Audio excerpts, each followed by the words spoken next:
So the electronic polarizability will be influenced in general by the nuclear motion, and will also have some components oscillating according to the nuclear vibration and rotation. So we are in a situation where the molecular polarizability, besides oscillating at the excitation field, is also oscillating according to the nuclear motion.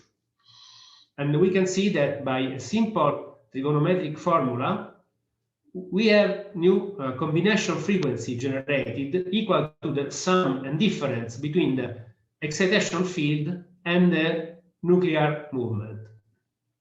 So the total polarization will have new frequency components besides the excitation one. Now, these oscillation components are specific of each molecule, because the thermal nuclear motion is incoherent between different molecules. So the macroscopic polarization will actually be a kind of average over all the molecular of the molecules investigated by the light. Now it is a classical electromagnetic theory result that a variable polarization creates an electromagnetic radiation whose intensity is proportional to the second time derivative of the polarization. So if we examine the polarization, we see that in absence of nuclear motion, we have only emission at the excitation frequency, but, and this is called elastic scattering, that is light irradiated at the same incoming frequency of the excitation field. But in presence of nuclear motion due to thermal agitation, this is the new expression of the polarization, and then the radiated field has new components, which are the Raman lines of the system. The new components are at the combination frequencies.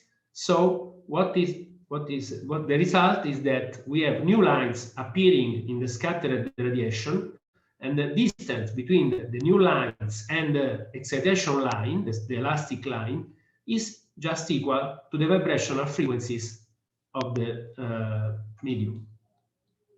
The lines appearing at lower frequency are called Stokes lines, while the lines appearing at higher frequency are called anti-Stokes lines. Now, what we said up to now is a very simple model, and we refer to kind of diatomic molecule. Now, what happens if we have a molecule composed of more atoms? A generic atom molecule will have several degrees of freedom, and thus will have several vibrational modes. Each vibrational mode can be Raman active if this mode changes the polarizability. As we have seen before, the polarizability must be coupled to nuclear motion. So reversing the reasoning, we see that if nuclear motion is influencing the polarizability, then we have Raman effect. The frequencies of the vibrational modes are in the 100 to 1000 centimeters to the -1 range, and they're related to molecular bonds, force constants, and masses, while the rotational frequencies, that is the frequency, the Raman frequency due to the rotation of molecules, are in a very lower energy range. Then we see that the experimentally observed bands can be attributed to vibrational or rotational modes, and therefore Raman spectroscopy gives direct information on molecular composition and conformation. And then up to now we had what we can call a really classical picture without any use of quantum mechanics, and now I just want to sketch a very pictorially what is the quantum mechanic description of this phenomena without going into details. Well, quantum mechanically, the Raman effect is described by interaction of a photon which excites a molecule into virtual energy states. The excited molecule can decay back, emitting a new photon, and the decay can be to the same vibrational state as before, as the starting level. In this case, with the emitted photon has the same energy of the incoming photon, and this is the elastic scattering, no energy exchange. Instead, the molecule can also decay to a higher lying vibrational state. In this case, the emitted photon has a lower energy than the incoming one, and the molecule creates a new vibrational energy quantum. Also, the molecule can decay, can start from an excited vibrational state, it can decay to a lower vibrational state. In this case, the emitted photon has greater energy than the incoming one, and this is anti-Stokes scattering. I will not go, of course, into details, but the Hamiltonian of the Stokes scattering involves two interactions, two perturbations, say, to the material system. The first perturbation is the electromagnetic interaction, and the second perturbative Hamiltonian is the electron vibration, electronuclear vibration interaction. So the process is a second order process. There are two perturbations. Two first order perturbations make a second order process. Using a quantum mechanical description of the Raman effect, full calculation of the Raman cross-section, that is the probability of the event, can be calculated. And using these tools, we can recover very interesting results, such as the intensity ratio of the Stokes to anti-Stokes lines, and the dependence of the Raman cross-section on the excitation wavelength to the minus fourth exponent. Another brief sketch that I want to give is related to the difference between molecular scattering and Raman scattering in solids. When we go from a molecule to a solid, we go from the molecular normal modes of vibration to lattice vibration, and to the normal modes of the lattice vibration, which are the phonons. So phonons are the elementary vibrational excitations of solids, of ordered solids, and they are the so-called quasi-particles. They behave as particles with a specific energy that is the remnant of the vibrational energy, and also a momentum. So when there is the interaction between the incoming photon and the material, we need to conserve energy and momentum in the scattering process. Since in a generic solid we have acoustic and optical phonons, we can have scattering both from the acoustical branch, and this is named Brillouin scattering, and we can have scattering by the optical phonon branch, and this is the true Raman scattering. The two processes have quite a different frequency scale, so it is very difficult actually to make a Brillouin spectroscopy measurement. The apparatus, the instrument need to be really different from the Raman one, so we will refer to Raman spectroscopy only in the following.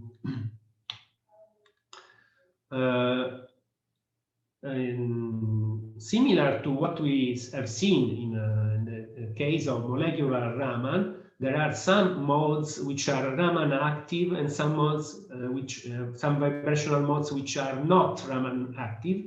And this too is the case in solids, where some phonons can be or can't be Raman active depending on their symmetry properties. Just a very fast, very quick hint to what happens in an amorphous solid. Amorphous solid has no translational symmetry, so we have not really the same phonon description as in crystals. And in this case, we do not have the momentum conservation that we have in crystals. And in general, this produces larger bands and less sharp features in the Raman spectrum. Okay, this was a very basic introduction to the Raman effect. And now we go to some more practical consideration on the instrumentation. First thing that is interesting to discuss is the difference between Raman spectroscopy and infrared absorption. We have discussed Raman spectroscopy as a Raman effect as due to changes of polarizability. Electron polarizability is affected by nuclear motion, and this is the basic of Raman. To produce infrared absorption, the nuclear motion must carry a variation of the dipole moment of the molecule. This is because the basic interaction between the electromagnetic field and the matter is interaction via the dipole moment of the molecules. So if a molecule has dipole moment that changes, then we have infrared absorption. So there is a kind of selection rule between that distinguish between vibration which are Raman or infrared active. And what happens is that the two techniques are rather complementary, and both of them have their utility in spectroscopy. Some more differences are due to the fact that Raman is due to incoherent addition of waves. So the total signal generated by the matter are the signals are rather weak because they are composition of incoherent contributions. Instead, ER absorption is a coherent process. Photons are absorbed coherently by the material, so ER absorption produces strong signals. Raman spectroscopy is a scattering spectroscopy. So Raman signals are observed on zero background. There is no electromagnetic field at the frequency where we observe the Raman. Instead, IR absorption is seen on the incoming field background. From the practical point of view, Raman spectroscopy does not require or usually requires little sample preparation. You can put just your sample under the Raman instrument and see the signal. Instead, IR absorption usually needs preparation of a pellet where the sample is dispersed into an inert salt.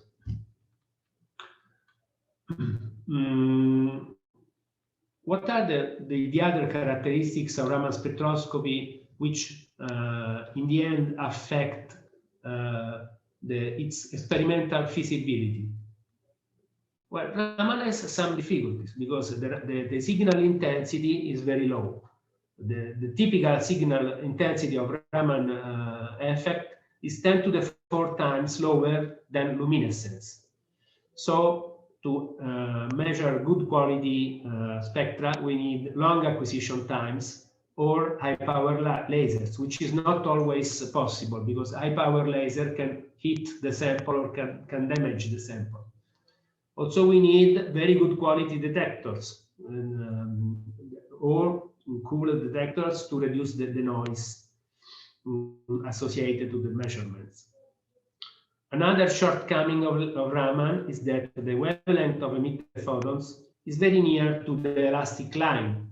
This is because the distance between the Raman line and the excitation line is equal to the vibrational frequencies, which is very small in comparison to the excitation line.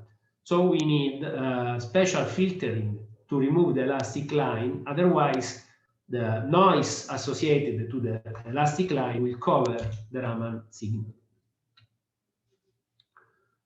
So this is how a typical Raman spectrometer is done. We have an excitation laser, which must be usually very good quality because it must be stable and with the stable power and wavelength. So, for example, a diode laser is not always good because diode laser shift in frequency with temperature, while laser must be very stable in frequency. And then we send the laser light on the sample by an optical interface, and the same optical interface is used to collect the scattered Raman light. Since Raman is an incoherent scattering process, the Raman light is emitted on the entire solid angle. So we need good collection optics to collect the most of the part of the Raman signal. The Raman signal is then analyzed by a spectrograph, but before analyzing it must be filtered to remove the elastic excitation light. The filter used to remove the elastic line is called notch filter. Notch filter is a filter which has a sharp drop in transmittance just at the elastic line. So the notch filter transmits all the light except the elastic excitation line, that is the laser frequency. We can also use edge filters, which have their advantages. That is, edge filter is a filter which has not a drop, but just an edge of transmittance near the laser wavelength. So this kind of system is rather flexible because it can be coupled to other systems like atomic force microscopes. It can be put inside the electron microscope.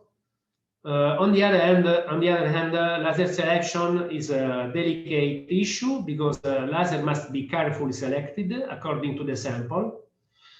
And when changing the laser, the filters must be changed. So if you have several lasers, you need several sets of filters because they are specific for the laser frequency. And finally, in general, this system doesn't allow measurement of low frequency Raman region. You need a different kind of filters which are rather expensive. Now we go quickly to two application examples of this technique.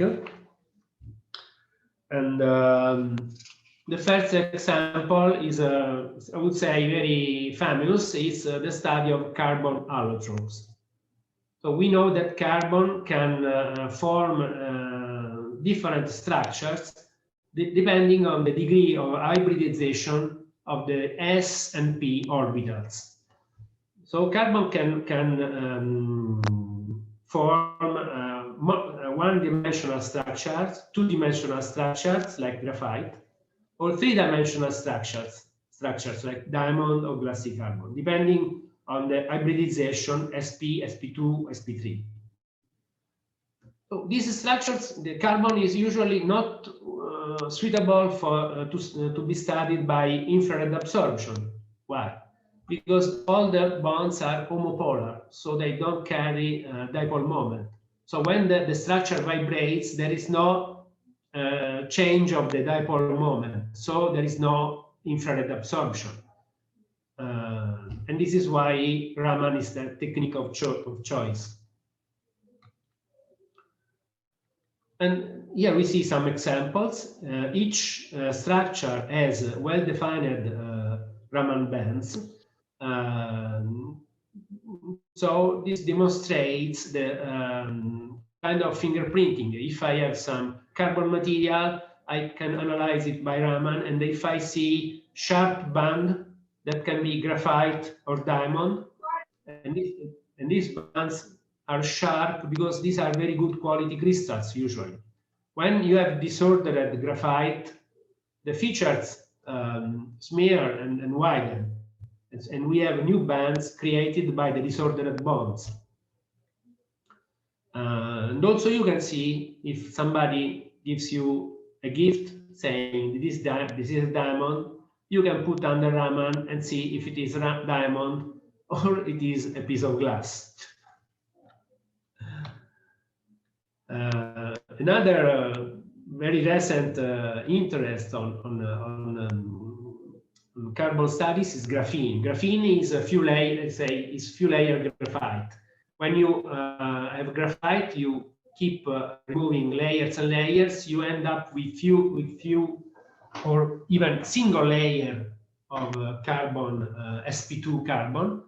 And what is interesting is that using Raman, you can analyze the number of layers composing the graphene. You can see that in the graphene Raman spectra, the graphite band is constant because it is just due to vibration in the graphite plane, while there are new bands like this, which are due to the vibration between the bonds of the plane, and this vibration between plane changes according to the number of planes. So this C band is very diagnostic, so it is very useful to analyze the number of planes in your graphene sample. Another example, maybe more familiar to you, is are the silicate glasses. Silicate glasses are formed by basically a silica network, which is a glass former, which has only weak bands in the so-called high-frequency region. However, this is just the glass former, and usually some modifier is added, and a different metal oxide, which is useful to change the properties of the glass.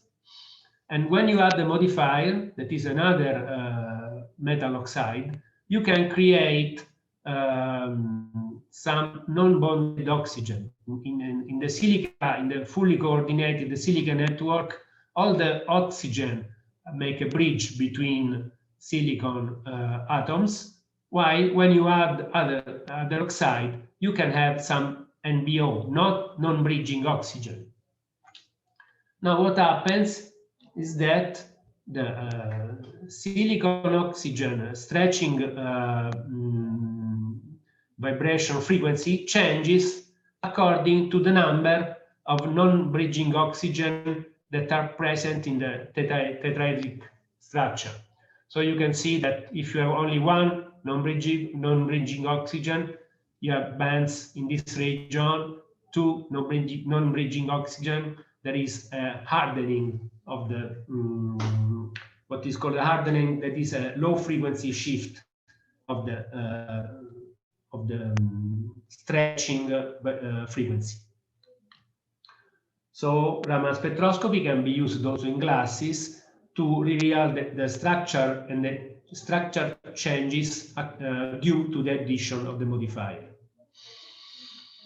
Okay, so summarizing, we have seen that Raman scattering can be understood by classical physics using an inelastic scattering model.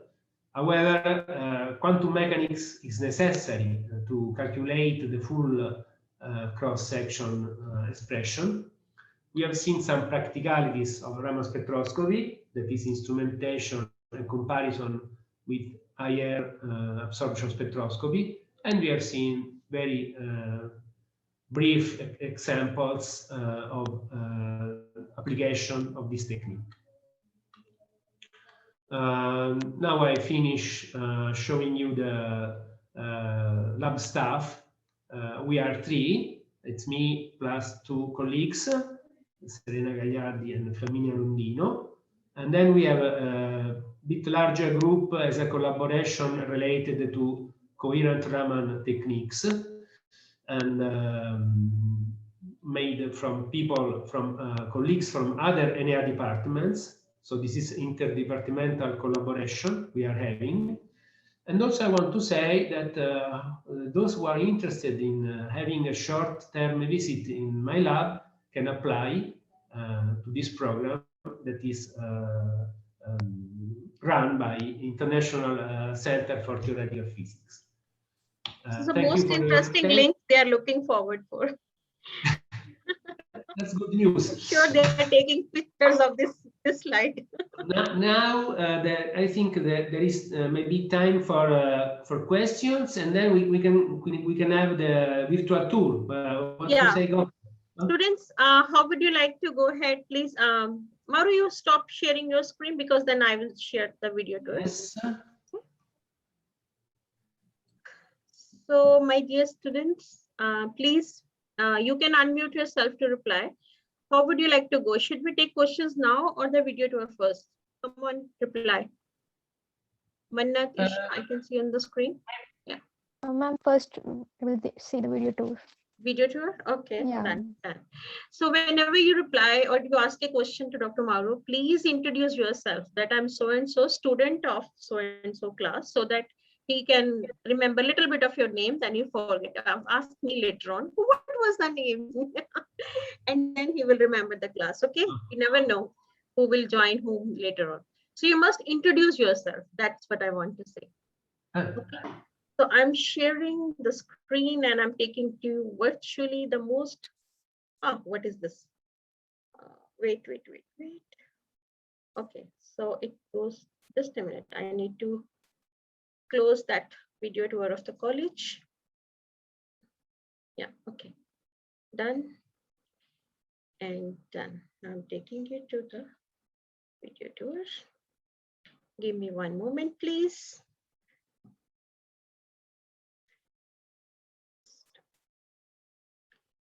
I did it actually, I downloaded it. Maybe I can introduce the visit, just a few words. Yeah, yes, please go on. I'm just like trying to. So, okay, we have this lab. We have several rooms where we have a spectroscopy and also a small chemistry lab for sample treatment and preparation. And in the visit, I will show the 2 labs where we have the spectroscopies. And I will start. I think Gopi will launch the. Yes, I'm going to launch. Okay. And then I will see the Raman spectroscopy lab. It's visible to everyone. We have some very.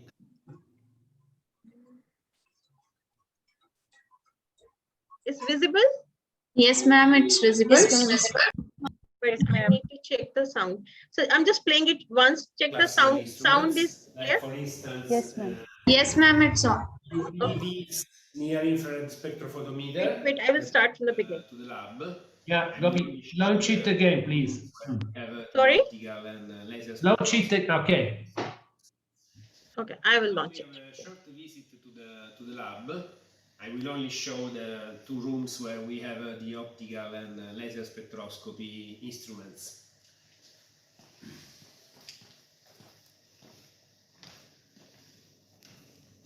Okay. In this room, we have some very classical instruments, like for instance, UV near-infrared spectrophotometer. That is an instrument to measure the optical transmissivity and reflectivity of samples for liquid or solid samples. Then this is a microscope, and then we have the Fourier transform in this an instrument to measure the absorption bands of samples. This instrument can work in two configurations, namely transmittance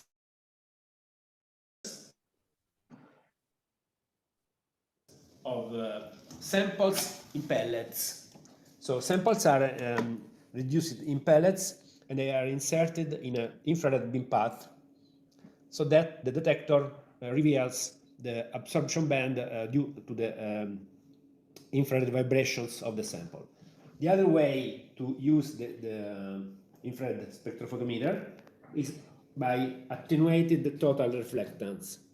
Instead of transmission, here we have a different sample holder which has a prism, and the infrared light bounces on the prism surface, and the sample is kept between one of the prism surface and the plate.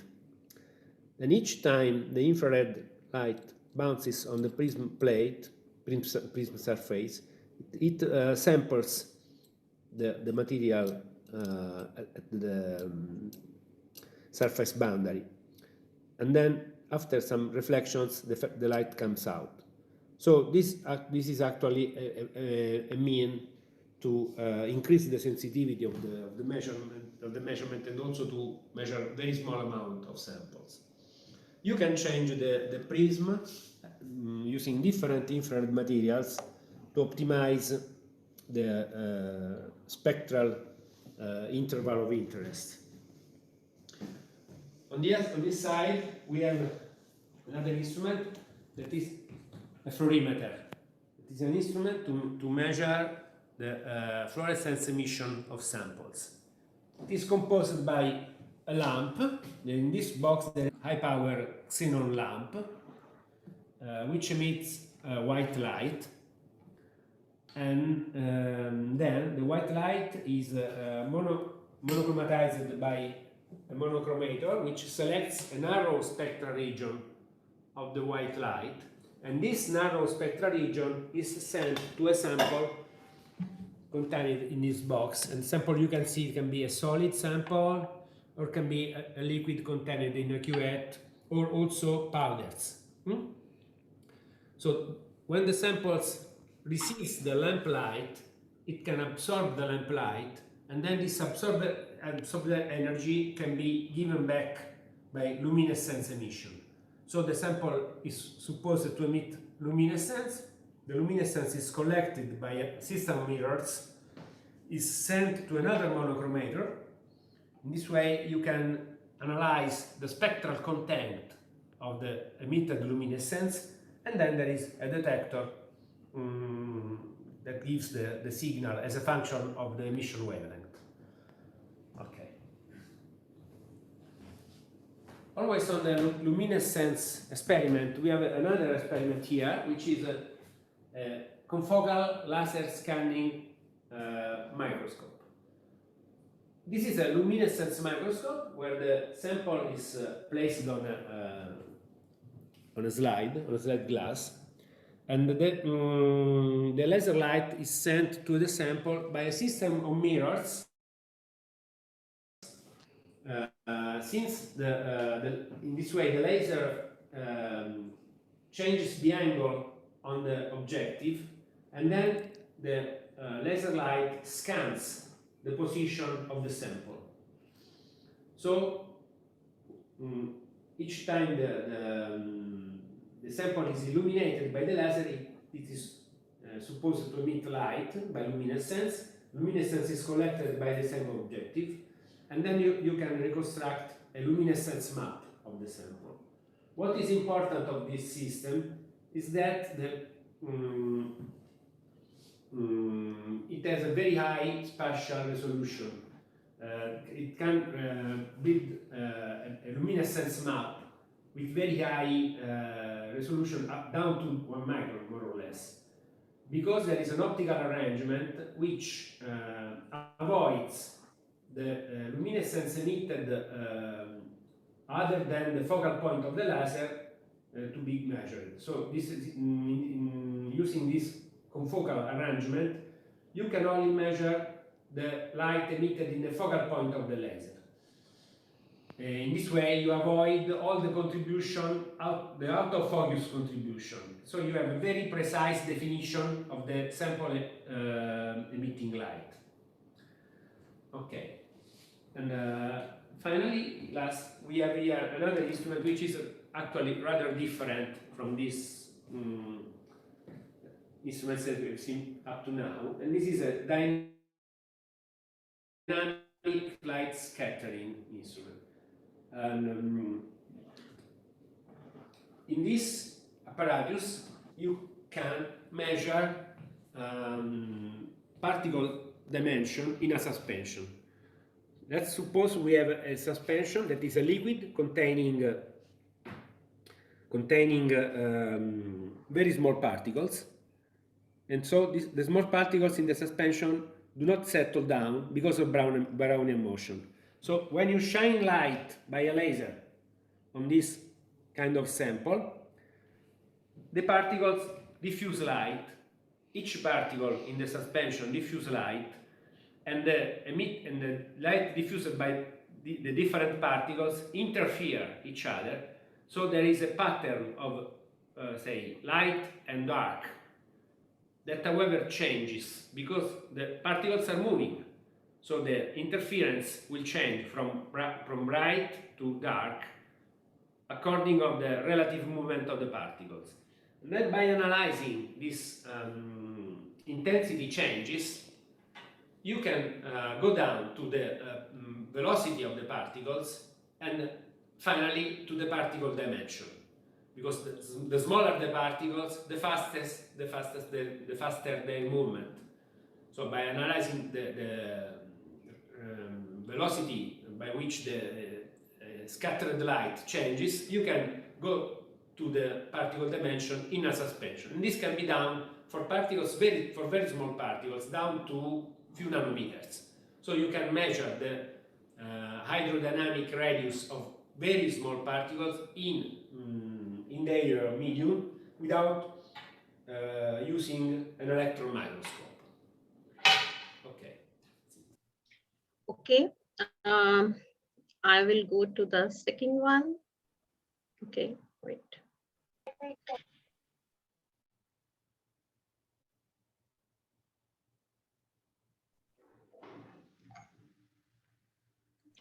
Is it visible to everybody? On the lab containing our Yes, ma'am.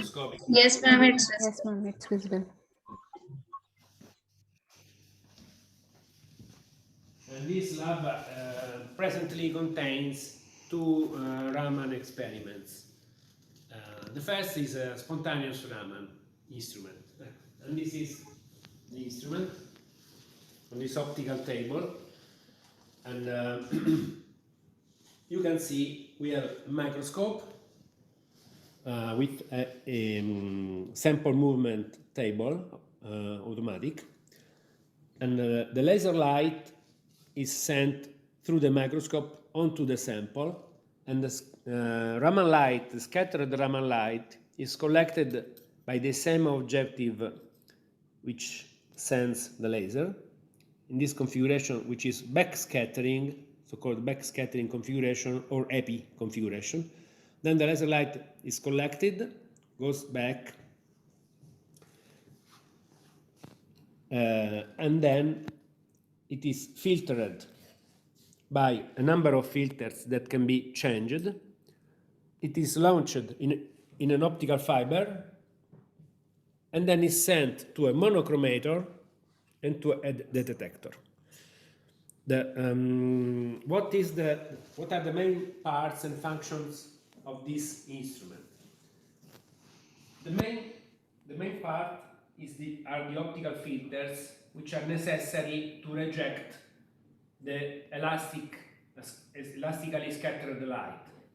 That is, when you shine the laser on the sample, you have a large portion of light that is elastically scattered, that is at the same frequency of the laser, and you have a very small amount, which is the Raman scattered light, which is the part that you are interested in. So you need a number of filters to reject the laser light to actually see the Raman light. You can, in this instrument, you can change the laser that you use to excite the Raman. You can see now I just switched on 2 of the laser. We have another I will show, and the 2 lasers are one helium neon laser. This is the red line at 633 nanometers, and then we have also a green laser, which is a frequency doubled neodymium YAG laser. Why using different lasers? Because, as you may know, the Raman cross-section increases with the excitation frequency to the 4th power. So you actually want to use short wavelength laser. So a green laser is more advantageous than a red laser. However, you have also a shortcoming, which is the possibility of excite the luminescence from the sample. When you have luminescence, you are in trouble, because luminescence is very intense with respect to the Raman signal. So the luminescence photon actually can cover the Raman photon, and then you want to avoid luminescence. This is why for each sample you have to optimize the laser that you use. You have to use the shortest wavelength laser, but avoiding luminescence emission. Of course, here we have also, as I said before, another laser which is under the table, with a very large laser which emits blue light, 478. So we have actually 3 lasers that we can change to optimize the laser experiment. Each time you change the laser, you need to change the filters to reject the laser, because as the laser changes the frequency, also the filters will be different. So you can interchange them here. In this experiment, we have 3 filter holders, because we can put filters in cascade to improve the rejection of the laser light and to be able to measure the Raman lines very, very, very near to the laser line. You can see this here. This is, for example, the Raman spectrum of sulfur, and you have lines down to 50 centimeters to the -1. That is, laser is very near here. And to measure these lines, you need very good optical quality filters. And this can be done with this system. Some other features of these experiments are that the sample on the table is controlled by the computer, so that we can make Raman maps in samples which are inhomogeneous. We can map certain bands. We can decide to map the presence of some vibrations. In this way, we have kind of chemical fingerprinting on the sample. The other feature is that we have a very low noise detector. This detector is a charge coupled device detector, which is, however, cooled with liquid nitrogen. This is necessary for good quality Raman, because the cooling down to liquid nitrogen temperature will decrease the noise of the detector. So you can see very, very small signal, such as the Raman signals. Okay, and this is for spontaneous Raman measurements. Spontaneous Raman is Raman which is procured by the thermal vibration of the samples. Each material at room temperature will have a population of vibration due to the thermal energy. But you can do other things to measure molecular vibration. That is, you can actually excite the vibration you want to measure. In this way, the vibration of the molecules can be all in phase or coherent, how to say. While in spontaneous Raman, the vibrations of different molecules are not correlated because they are on thermal agitation. So that each molecule is vibrating with its own phases. For this reason, when you do spontaneous Raman and the molecules are vibrating incoherently, then the total signal that we will see is not very large, because each small signal produced by each molecule will not be in phase with other molecules, and so there will be cancellation of emission. While if you excite the vibration coherently, every molecule will vibrate in phase, and the signal produced will be much intense and will add in phase. These kind of experiments that are called coherent Raman experiments can be done with these experiments on this table, which are based on a femtosecond laser.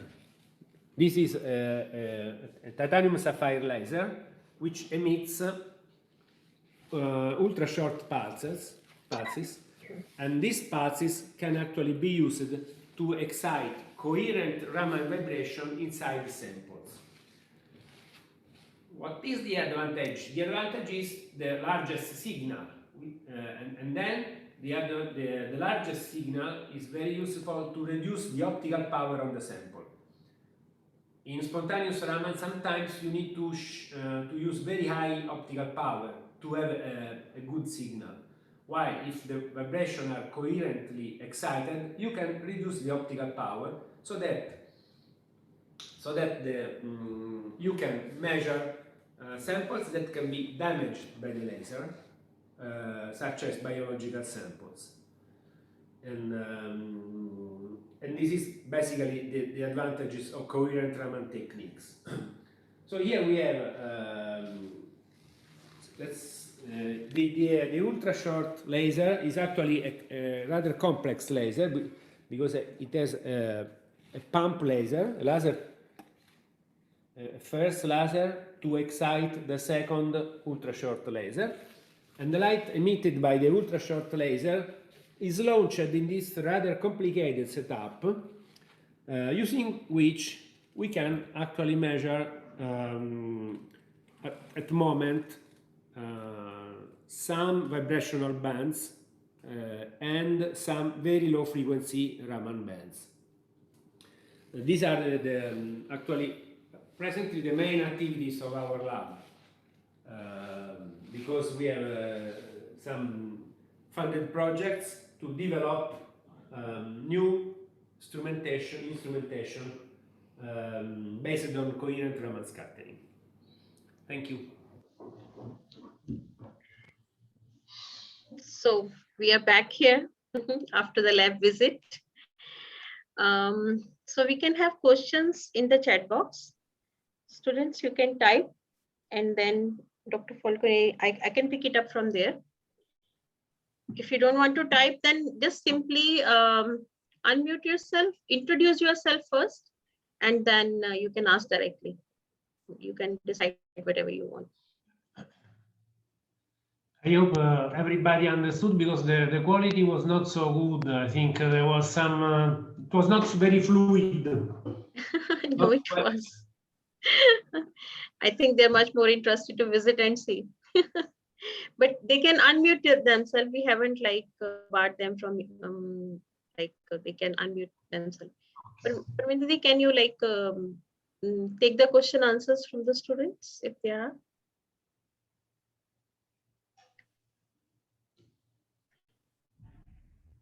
I cannot see.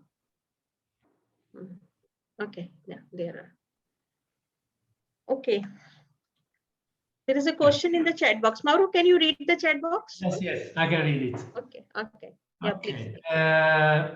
Yeah, I would say spontaneous Raman. Living means must be the sample must be fixed somehow, because I'm afraid an insect will move. Anyway, spontaneous. The main problem, I think, is that you have to reduce a lot of the optical power, because otherwise you can damage the living cells. Okay, let's refer to living cells, because an insect is an ensemble of cells. Okay, any animal is an ensemble of cells. So yes, you can study living cells, but especially, but you must take care to not damage the sample. So because the laser light can induce several phenomena, the oxidation or thermal phenomena. So in the last analysis, you need to use low power lasers, infrared lasers, because they are less damaging. Most of damage is done by visible or short wavelength laser. So you need to go to infrared. And when you go to infrared, the Raman signal is low. And then usually coherent Raman techniques are better, because, as I said in the visit, when you use coherent Raman, you have much larger signal, and then you can reduce the amount of power on your sample. Okay, so yes, living cells can be analyzed by Raman. Sorry, Isha, please come back. Give Isha to spotlight. Isha, you must introduce yourself first, because I don't want Mauro to leave with just names, okay? He should know that we have students who are curious, they're intelligent, they're interactive. Hello, sir. My name is Isha Bhardwaj. I'm an MSc student. So yeah. I feel very nice to meet you. Thank you, Isha. Can we have Mannat on the screen, please, Manmeet? Mannat. Because I see a question from Mannat Sharma. I'm taking in the order wise. So, Mannat Sharma, ask your question. Hello. Good afternoon, sir. Good afternoon. So I'm very glad and inspired to meet with you. Thank you. So my question is, how Raman effect can be used as a fingerprint of a substance, or in medicines or biology? Yeah. So fingerprinting is when you don't know what you have in your sample. You make Raman measurement, you find some bands. Then you see the frequency of these bands, and you compare with tabulated results. Usually each substance has been already analyzed, and so you have in the literature, in the scientific literature, you have tables where you have frequency and corresponding sample composition.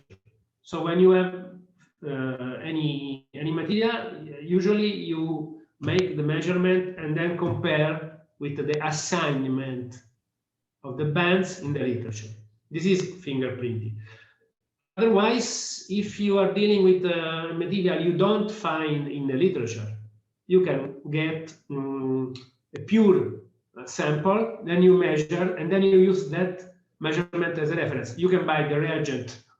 Okay, you buy the reagent, yeah, then you measure, and then you go look for the reagent in your unknown sample. And this is fingerprinting. So in any case, you need to start from some work somebody already did. That's the band assignment. You need to look into the literature, you see a band, the frequency, and then you go and see which are the assignments for that band. Okay. Thank you, sir. Welcome.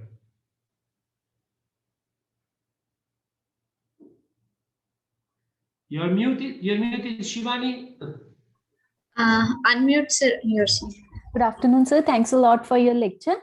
My question is, you mentioned that we need to cool the detector for Raman spectroscopy. How cooling can enhance the sensitivity of the detector?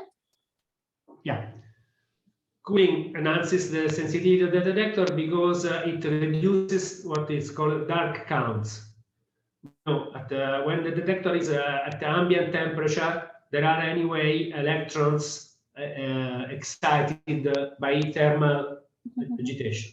Okay. And so these electrons give some background signal, say.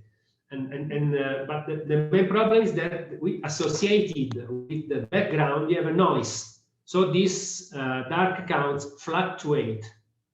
And this fluctuation actually acts as noise in respect to Raman signal. When you cool the detector, the number of counts and the noise are strongly reduced. Okay.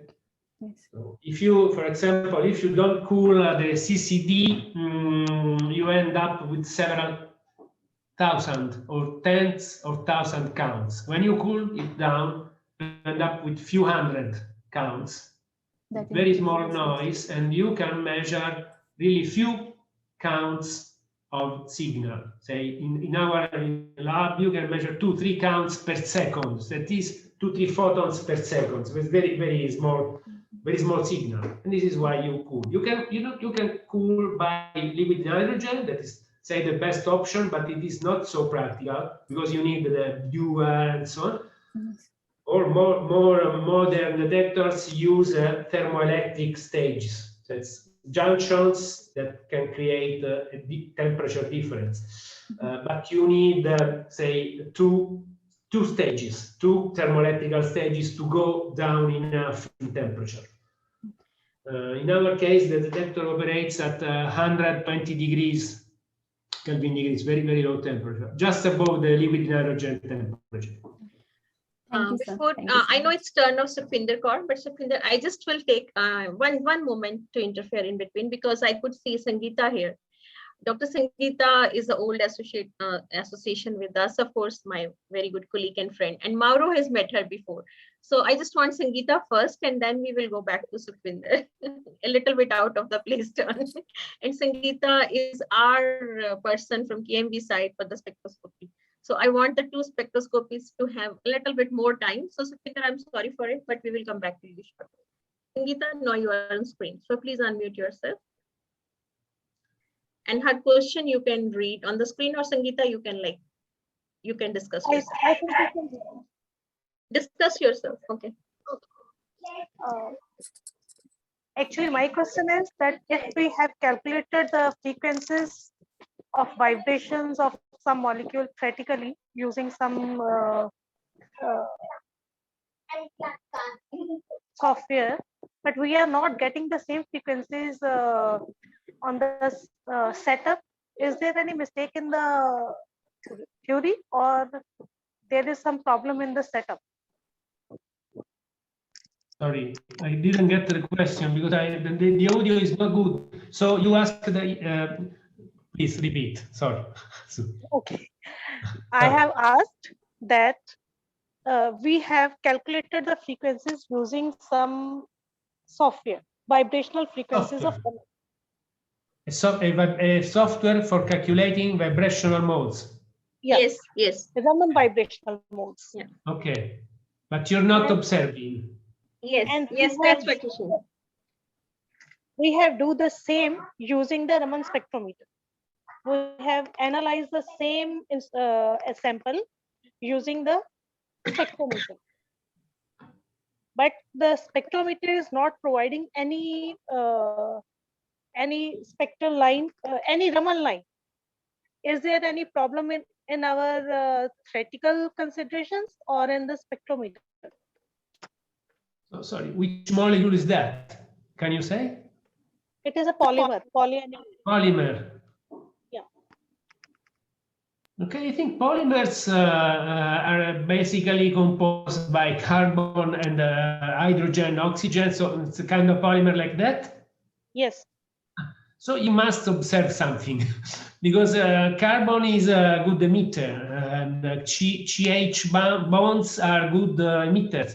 So I think if you're not observing anything, then it must be some problem in the apparatus, because I expect some signal. You see some signal in any case in a polymer.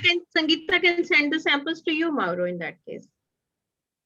Yes, sure. You can send me samples and I can give a look. It's no problem for me.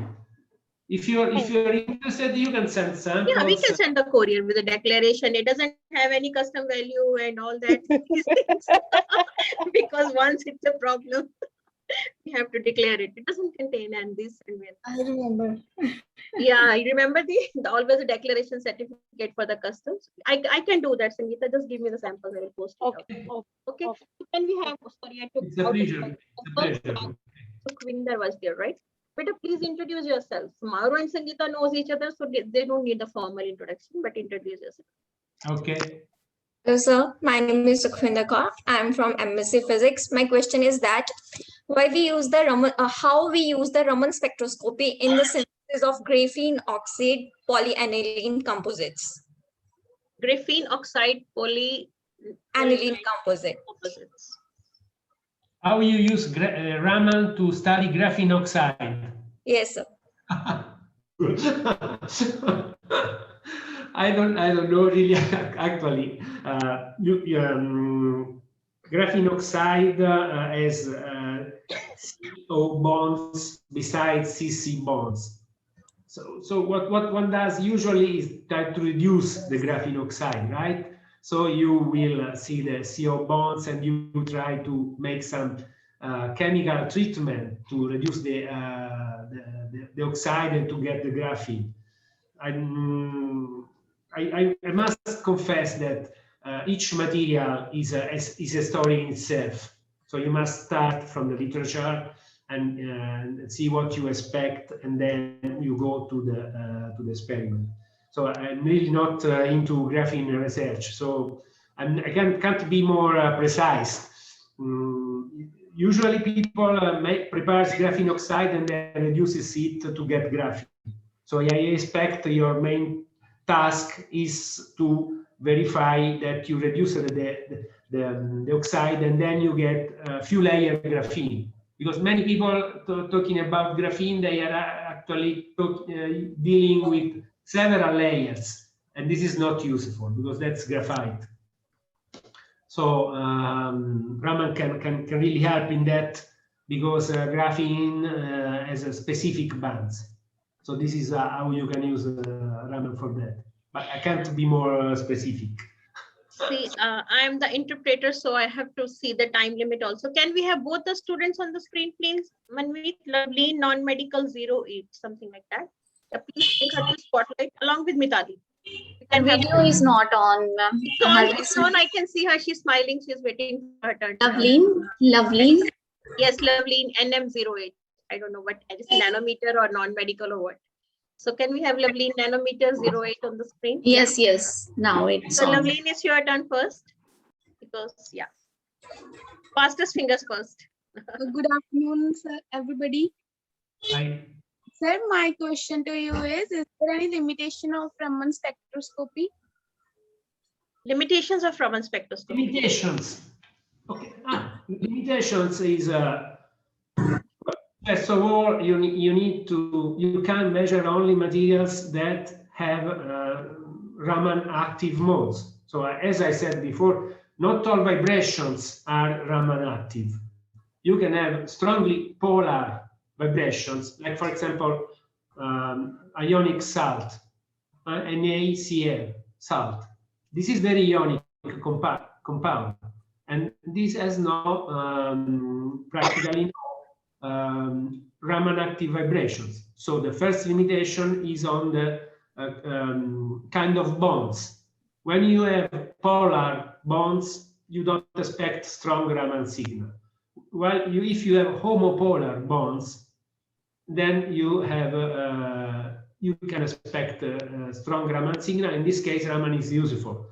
Second limitation is that in any case, some materials are heated by laser, and if they are they can be oxidized or their structure can be disrupted. That is, for example, on biological materials.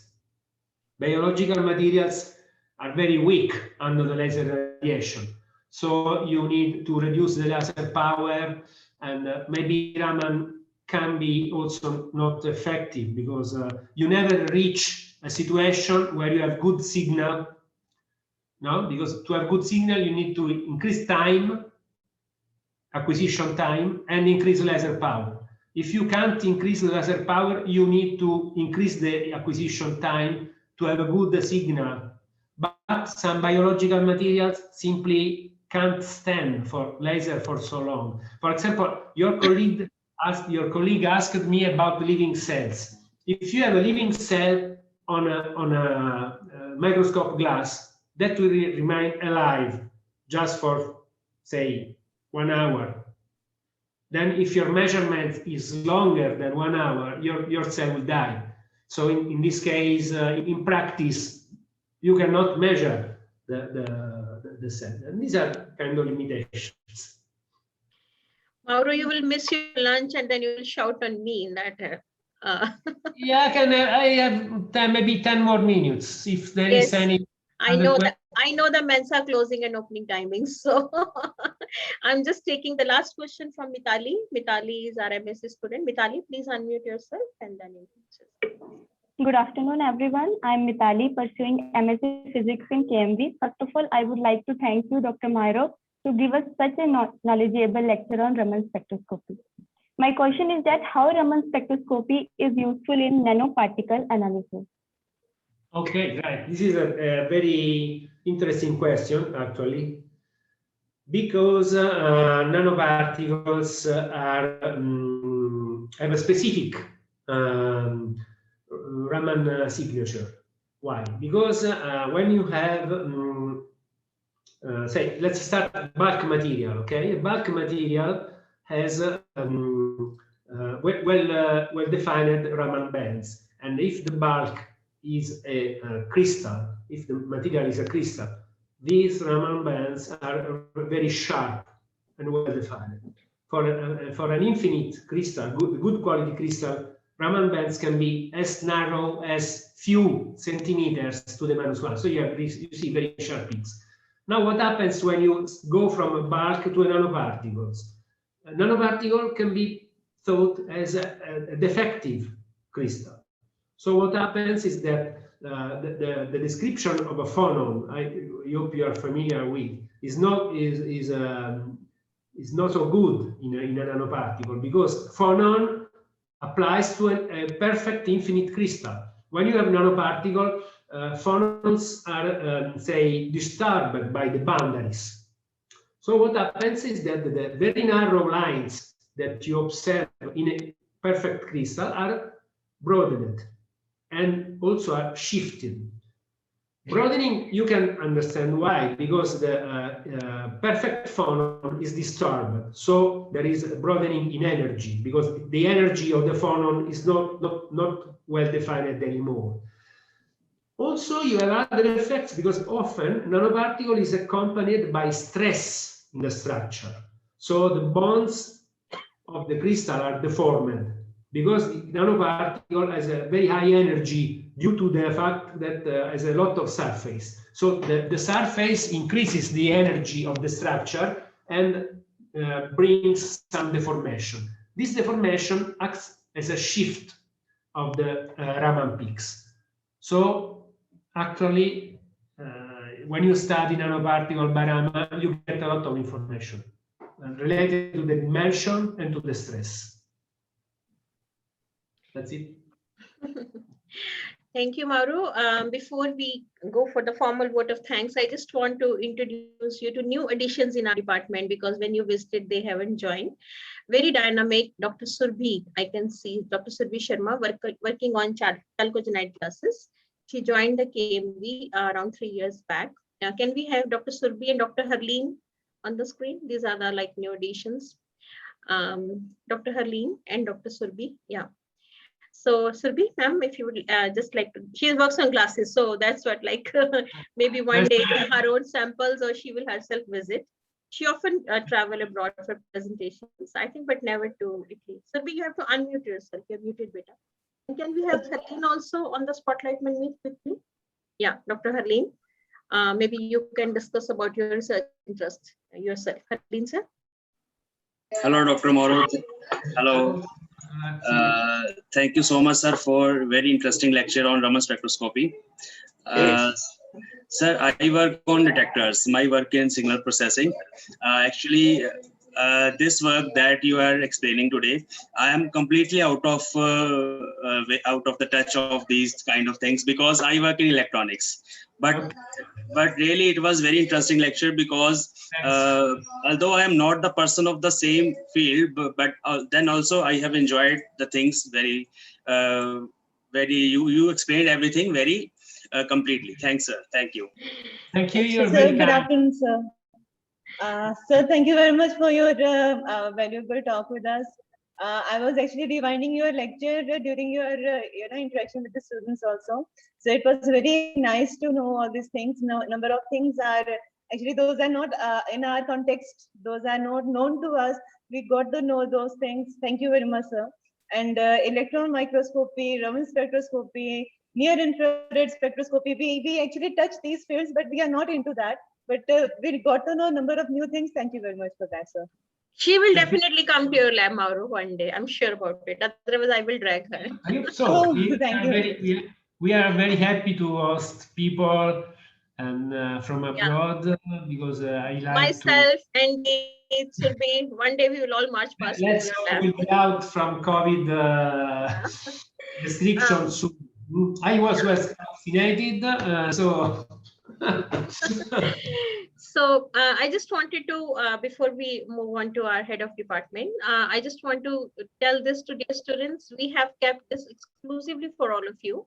That's why limited additions are done on Zoom. And for the rest of the students, we are not taking any students from other institutions. Otherwise, even if we're getting requests that students want to get admitted so that they can interact and talk, but we are a little bit like concerned about that our own students should get an opportunity to interact and talk. So they are allowed to log on to the Zoom and rest. We are, as you can see, they're broadcasting this on YouTube. And now we have to see Mauro's lunchtime also. Otherwise, we have to post him the pranthas and curry he is very fond of. And so we will give a formal vote of thanks. I invite my head of department, Mrs. Kanya Maha. On behalf of Kanya Maha Vidyalaya and PG Department of Physics, I would like to extend my heartfelt gratitude to Dr. Mauro Falconi from ENIA, Italian National Agency for New Technologies, Italy, for his very interesting and informative talk.